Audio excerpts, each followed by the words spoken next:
अस्सलामुअलैकुम एवरीवन, कैसे हैं आप सब लोग। आई होप कि सब ठीक ठाक होंगे और अपनी लाइफ को एंजॉय कर रहे होंगे।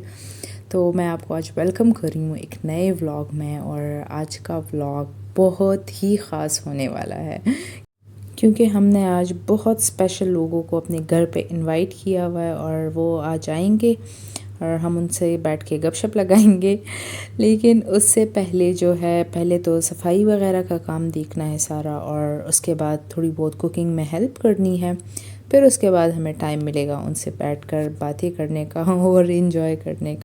तो इस वक्त मैं बाहर लॉन में सफाई वगैरह देखने आ गई थी क्योंकि साबिर बाहर सफाई कर रहा था और मुझे अंदर अपना रूम वगैरह सेट करना था। तो ये मेड्स और हेल्पर्स का ये होता है कि अगर आप उनको चेक ना करें ना, तो फिर वो उस तरह से काम नहीं करते जिस तरह आप उनसे एक्सपेक्ट करते हैं। तो आपको ज़रा उनको सुपरवाइज़ करते रहना होता है। तो बस मैं भी इसी तरह बार बार आ जा रही थी, उसका काम देख रही थी कि वो सफाई ठीक से कर रहा है कि नहीं। ख़ुद यहाँ मैं अपना रूम साफ़ कर रही थी और मैं यहाँ पे जैसे ही आई हूँ तो मैं दरवाज़े में खड़ी हो गई थी और मुझे समझ नहीं आ रही थी कि मैं स्टार्ट कहाँ से करूँ क्योंकि सारा रूम अजीब तरीके से बिखरा हुआ था। खैर काफ़ी टाइम गुजारने के बाद बड़ी मुश्किल से मैंने सारी चीज़ें सेट की और उसके बाद बाहर ग्रॉसरी वगैरह का थोड़ा सा काम था तो वो करने के लिए हम लोग बाहर आ गए। अच्छा, और एक दूसरी बात, आज के दिन मेरे साथ अजीब इंसिडेंट हुआ था और अदनान ने मुझे कोई ऐसी सुनाई थी। ऐसा था कि मैं बाहर आई हूँ तो मैं ज़रा वो हमारे जो हेल्पर है हमारा, मैं उसकी सफाई वगैरह का काम देखने बाहर आई हूँ। और फिर मैंने अपना फ़ोन लिया और मैंने गाड़ी के ट्रंक पे रखा और मैं पौधों को पानी देने में बिज़ी हो गई थी।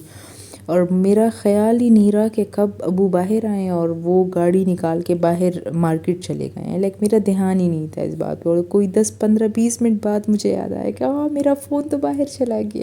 बस फिर मैंने जल्दी से अबू को कॉल की, अदनान को बताया और फिर लकीली मुझे मेरा फ़ोन वापस मिल गया था, वरना अब मैं ऐसे ही बैठी रही।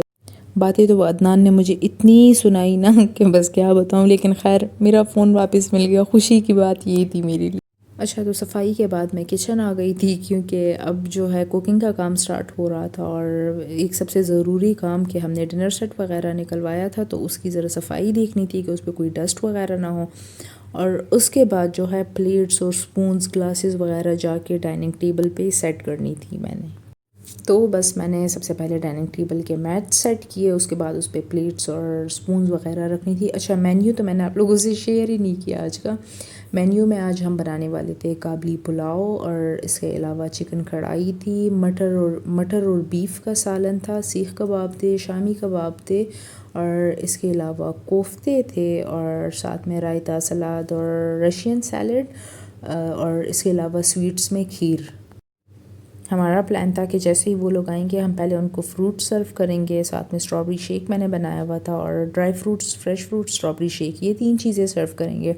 उसके बाद फिर हम चाय बनाएंगे और जब तक वो चाय पियेंगे बातें करेंगे तब तक हम लोग डिनर सर्व कर देंगे।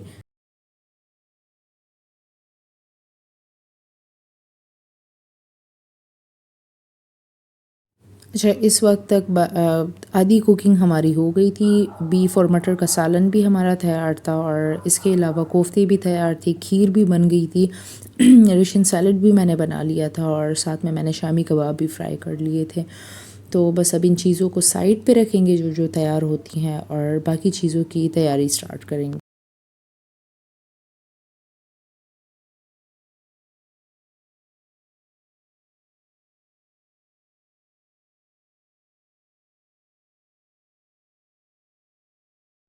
मैं कुकिंग के कामों में इतना बिज़ी हो गई थी कि मैं तो भूल ही गई थी कि मैंने टेबल पे प्लेट्स रखी हैं, चम्मच और ग्लासेस तो मैंने रखे ही नहीं है। तो बस मैं भाग के आई, मैंने जल्दी से सारे चम्मच चम्मच का पूरा स्टैंड मैंने उठाया, ग्लासेस पूरा ट्रे भर के मैं लेके गई डाइनिंग टेबल के पास और बारी बारी जो है एक एक चीज़ को मैंने सेट किया अच्छे से। पूरी टेबल को मैंने ऑर्गेनाइज़, हर चीज़ ऑर्गेनाइज़ तरीके से रखने के बाद जो है अब मैं दोबारा जाऊंगी किचन में और दोबारा से कुकिंग के कामों में बिज़ी हो जाऊंगी। और आप लोगों को एक मज़े की बात बताती हूँ, मेरे कुकिंग के काम क्या होते हैं। यानी ज़्यादातर जो मेजर कुकिंग होती है वो सारी अम्मी करती हैं ना, तो मैं उनकी हेल्प करती हूँ। तो मेरा काम क्या होता है कि एंड में धनिया और मिर्ची डाल के जस्ट उनको मिक्स करना। अच्छा, अब ऐसा था ना कि अम्मी ने कोफ्ते बना लिए थे ना, तो एंड में जब वो बन गए थे तो फिर उसके बाद उसमें हरा धनिया और हरी मिर्चें डालनी होती है ना, तो वो काम मेरा होता है। तो बस मैं इन कामों में भी बिज़ी थी।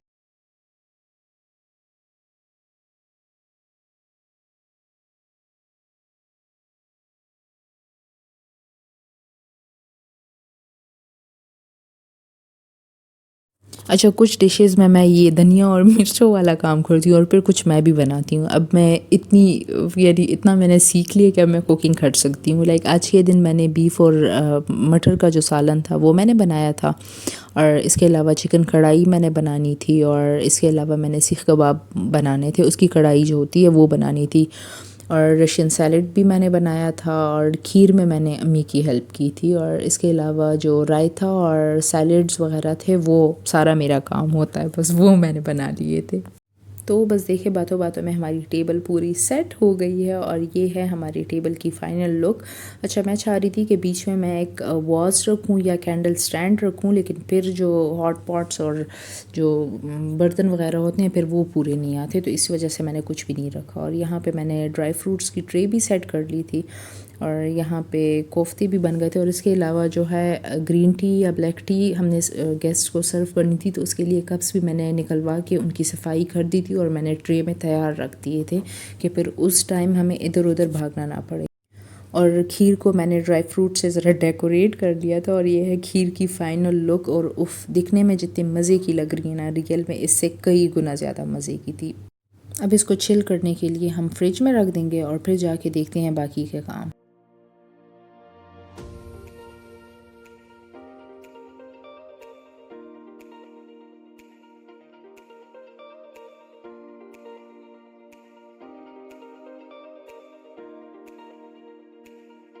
जैसे ही हमने कुकिंग वगैरह का काम ख़त्म किया, हम थोड़ा सा फ्रेश हो गए थे, और उसके बाद जब हमारे मेहमानों के आने का टाइम था, तो उस वक्त मौसम कोई अजीब तरीके का ख़राब हो गया था, और इतनी तेज़ हवा चलने लगी थी, और थंडर स्टॉर्म, और पूरी कोई अजीब ही मौसम बन गया था अचानक से।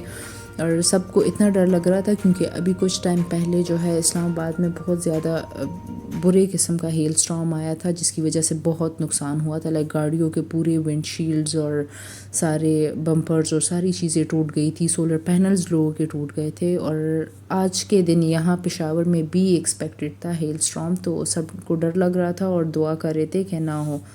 बहुत सारे लोग जो है वो दुआ कर रहे थे कि खैर हो जाए, खैर हो जाए, और फिर शायद उन्हीं दुआओं का नतीजा था कि बारिश भी हुई, हवा भी बहुत तेज़ आई, ओले भी पड़े, लेकिन वैसे नहीं जैसे इस्लामाबाद में हुए थे, और किसी का कोई नुकसान नहीं हुआ।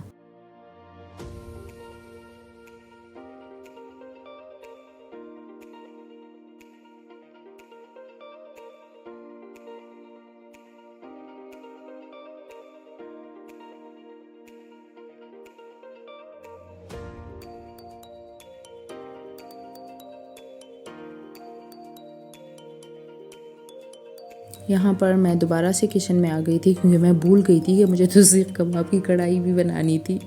तो बस मैं भाग के, जैसे ही मैं लॉन में थी, जैसे ही मुझे याद आया, मैं भाग के किचन में वापस आई हूँ, और मैंने जल्दी जल्दी से ये बना लिए थे। यहाँ पे हमने पुलाव बनाने के लिए राइस सोक किए हुए हैं, और फिर थोड़ी देर बाद जो है हमारे गेस्ट भी आ गए थे, और हम उनसे मिले, बहुत मज़ा आया। और एज़ यूजुअल वो हमारे लिए इतने बहुत सारे गिफ्ट्स लेके आए थे। यानी ये जो हमारे गेस्ट हैं, they are so near and dear to us. ये जब भी हमारे घर आते हैं ना, इतने बहुत सारे गिफ्ट्स हमारे लिए लेके आते हैं अपने साथ। और अच्छा, मैं इसलिए नहीं कह रही कि वो हमारे लिए गिफ्ट्स लाते हैं, that's why they are near and dear to us, but generally ऐसे ही ये जो है बहुत ही हमारी क्लोज़ हैं।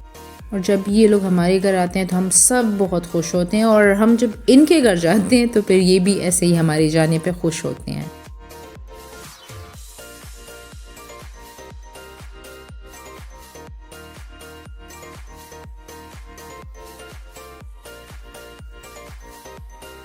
खैर, गेस्ट हमारे आ गए थे, उनको जूस वगैरह मैंने सर्व कर दिया था। उस वक्त मैं बिल्कुल फ्री नहीं थी कि मैं ज़रा भी वीडियो शूट कर पाती, लेकिन सब कुछ अच्छे से हो गया था। डिनर वगैरह उन्होंने कर लिया था, और अब एंड में रशियन सैलेड की बारी थी। मैंने सबको सैलेड सर्व किया, और उसके बाद जैसे मैं आपको बता चुकी हूँ कि पठान फैमिलीज़ में डिनर के बाद ग्रीन टी मस्ट है। सब ने ग्रीन टी इंजॉय की, और साथ में बहुत सारी गपशप लगाई, बहुत सारे टॉपिक्स पे हमने डिस्कशन की। और गपशप जो है वो कुछ खाए बगैर तो हो नहीं सकती, तो अब लास्ट में जो है हमारा खीर का सेशन स्टार्ट हो गया था। सबके लिए मैं खीर लेके आ गई थी। वो लोग काफ़ी टाइम तक हमारे घर पर रहे, और बस फिर आखिर में उनके जाने का टाइम हो गया था। उनको अल्लाह हाफिज़ हमने कहा, और इसी के साथ हमारा दिन और हमारा व्लॉग भी एंड होता है। आई होप आपको मेरा आज का छोटा सा दावत व्लॉग अच्छा लगा होगा। तो अगले व्लॉग तक अपना ढेर सारा ख्याल रखें और अपनी दुआओं में मुझे याद रखें। Thank you so much and अल्लाह हाफिज़।